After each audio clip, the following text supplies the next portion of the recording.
Welcome back to In the Cage, MMA Radio 99.1, the sports animal. Pleased to be joined by one of the most respected, not the most respected journalists in the MMA world right now. Of course, you see him on ESPN, on all of their platforms, reporter, analyst, host. He's the host of Ariel Helwani's MMA show. Ariel and the Bad Guy, DC and Helwani, many other platforms. Ariel Helwani joins us here on In the Cage MMA Radio. Ariel, such a pleasure. Much respect. How are you? The pleasure is mine. I'm doing well. Thank you for having me. Well, appreciate it. And you know what? One of the things I could keep going on and on with what you're doing in broadcasting. One of those things is an occasional NBA sideline Yes. reporter. Saw you at the Bucks game last week. What's that experience been like for you? Oh man, what an amazing experience to be a part of this. I've always loved the NBA. I grew up watching the NBA. There was a time where I wanted to be an NBA player. Of course, I quickly learned that that was not going to happen. And then, of course, I focused my efforts early on in life on combat sports and MMA in particular. But when I got to ESPN in 2018, I just went and tried to find who the head guy for NBA production was at the company. And I told them, I'd love to be considered if they ever need someone in a pinch, 11th hour, if someone is sick or something. I'm not trying to take anyone's job, but if you ever need a utility man, so to speak, please consider me. The individual said, I don't know who you are, but no one's ever come into my office and asked for something like this. So I appreciate that. And we'll be in touch. We don't have anything open right now, but we'll be in touch. A few months later, he called me, asked me to do some summer league games. And then last season, I got to do 5 games. This season, I've done 2. Obviously, this season is a little different.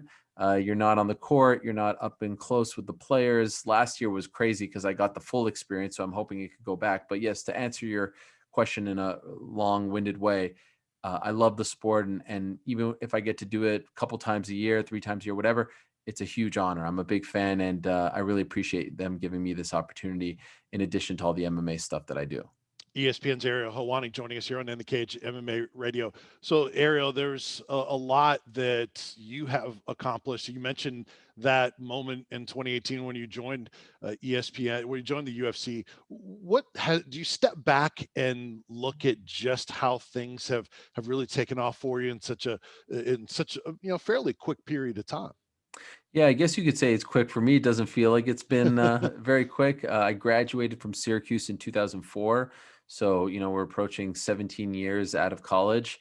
That feels like a long time. Like all of a sudden, I'm starting to feel like I'm getting really old and there's like younger kids now. And I was always the youngest one. And I guess this is the circle of life. This is how it works. But yeah, man, it's been quite the journey. Obviously, there have been ups and downs.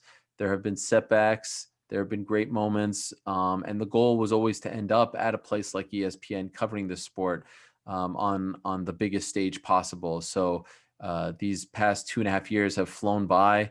I can't believe I'm approaching my 3-year anniversary at ESPN. That's crazy to me. And what a fun sport to cover because, as you know, there's always some kind of drama, some big fight, some moment, some storyline, some feud, some pay-per-view to talk about this guy getting knocked out, this guy losing, will he come back? I mean, like it's a 365, 52 week out of the year sport. There's, NFL, right? They're now enjoying their off season. We don't get that off season. It just keeps going and going and going. And for a journalist, that's really good because there's never any downtime. There's never any time where you have to kind of like think about stories. No, we go from one event to the next with a different set of circumstances and fighters. So yeah, I am very, very thankful. I thank my lucky stars all the time. And sometimes I ask, like, how the heck did I end up here? Because I know there are a lot of people who wanted to be in this spot. And so I just hope that it can continue for many years to come. Well, another spectacular moment we saw last weekend on Saturday was Corey Sandhagen's flying knee that ended the night against Frankie Edgar in less than 30 seconds. Do you think that finish of Edgar and the way it went down and him getting the victory, is there any other scenario than him getting the winner of Jan Sterling in your opinion? Look, I feel like he deserves it. I wonder if they'll give it to him. Of course, Jan Sterling are fighting March 6th. So it's not that far away. And usually when you want to cement yourself as a number one contender, you kind of want to fight around the same time as the championship fight so that, you can actually be on the same path as when the belt is being defended next. And so everything seems to be working out, but for some reason, I feel like they're not going to give it to him next. I feel like they're going to give him one more fight. And so the question in my mind is, who is that fight? I feel like that fight should be TJ Dillashaw. I know some people will be upset that TJ Dillashaw is getting a big time fight after a 2+ year hiatus after he tested positive for EPO in 2019. But I don't really consider a fight against Corey Sandhagen to be a gift per se. I mean, he's really good. He's a killer out there. He's an unbelievable fighter. And I think he will be a UFC champion at some point. And so I feel like that's the fight that can really cement Corey as a number one contender. But if Peter Yan wins against Aljo, I would be 100% down for a Sandhagen Yan fight. And if Aljo wins, I would obviously be down for that fight as well. A great storyline considering Aljo beat him in June of last year. So he's in a great spot. I think he either gets the title fight next, or he fights one more time, wins that fight, and then fights for the belt. All right, let's talk about this weekend, UFC's next pay-per-view, 258, the main event, Kamaru Usman against Gilbert Burns, and this has been anticipated for a while. And by the way, early prelims, 6:30 p.m. Eastern time on the UFC Fight Pass, 8 p.m. for the prelims, both on ESPN and ESPN Plus, and then the main event at 10 p.m. on ESPN Plus, where you can register and get that ordered. So give us your thoughts on that welterweight championship defended by Kamaru Usman against Gilbert Burns. How does this shake out in your opinion? It's a very interesting fight for a few reasons. Number one, Kamaru Usman has been so dominant, not only as champion, but in the UFC. He's pretty much steamrolled through everyone without, a huge amount of trouble along the way. But here he is fighting a guy who knows him very well. They've trained together for years in South Florida.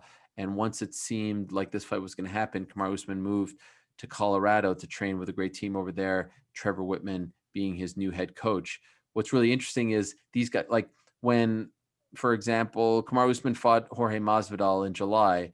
When they stepped in the cage and started the fight, that was the first time they've ever competed against each other. These guys have had countless rounds against each other. And so they both know, one of them knows who gets the better of who. They both know the answer to this question. And so the guy who is getting the better of that other guy continuously, historically in training, has a ton of confidence going into this fight. The guy who was getting beat up doesn't have that confidence. We're about to find out who's the better one, but I love the fact that they both know the answer to the question that we don't know the answer to the question.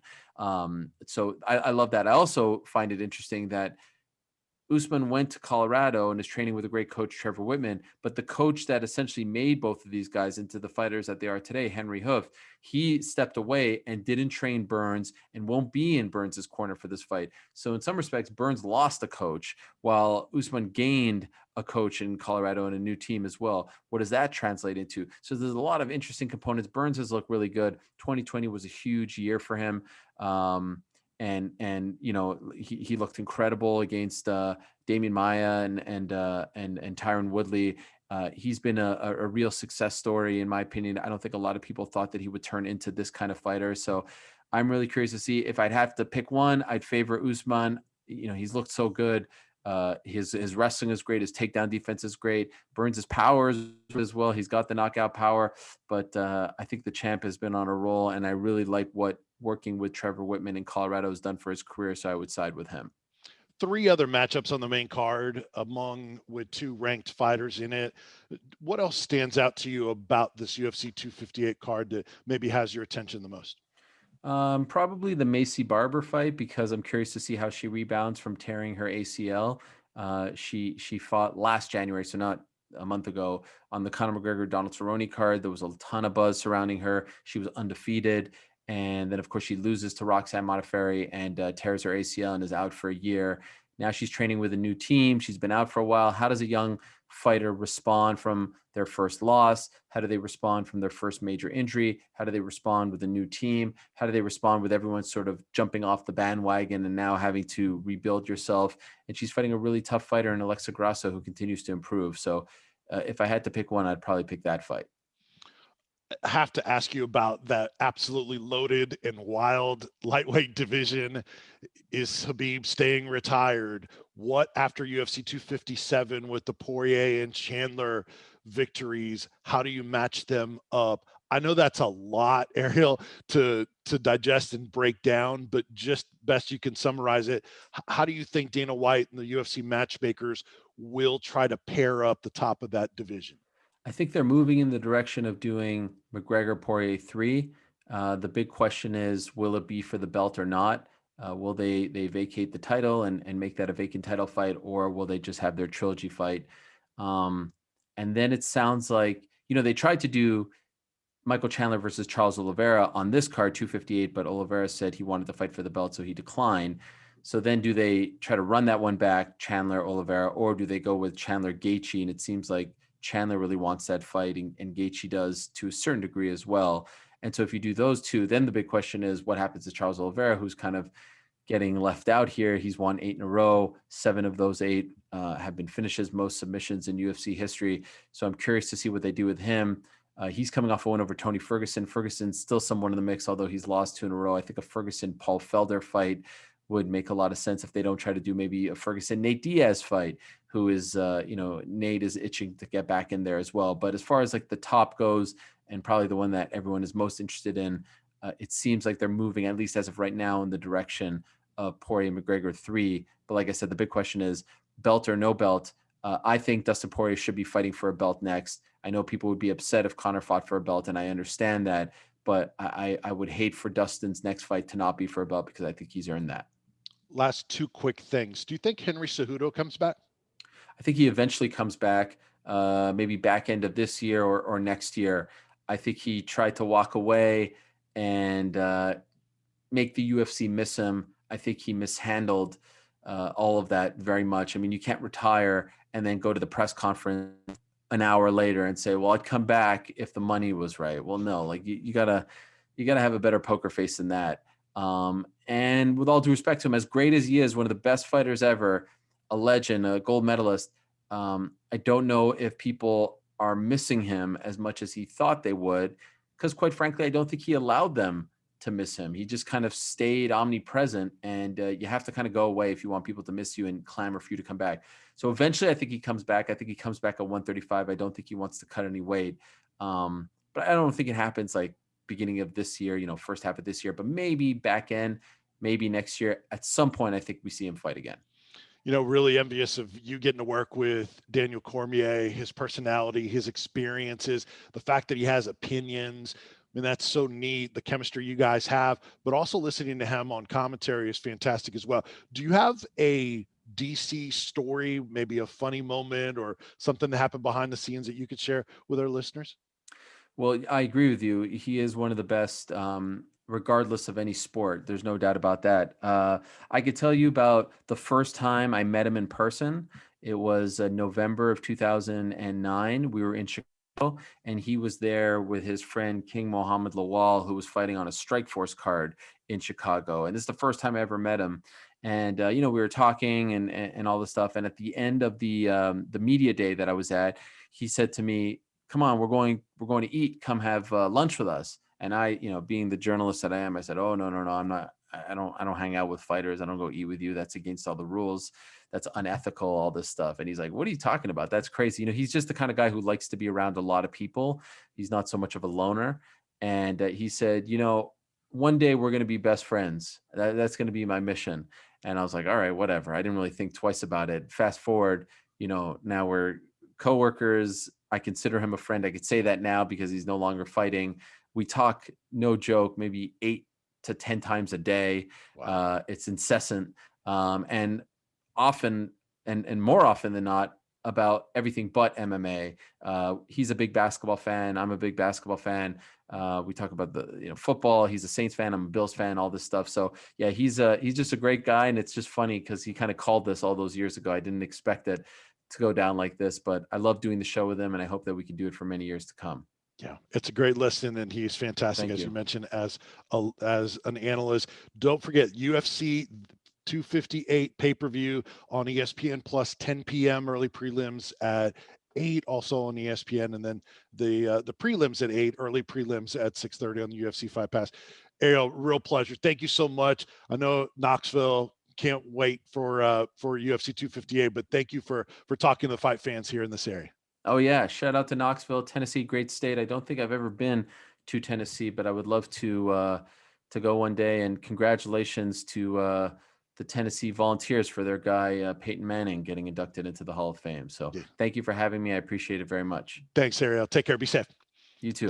That is Ariel Helwani from ESPN, such a fantastic MMA insider, analyst, and journalist for the network. In the Cage MMA Radio continues. We'll have our UFC 258 preview next here on In the Cage MMA Radio 99.1, the Sports Animal.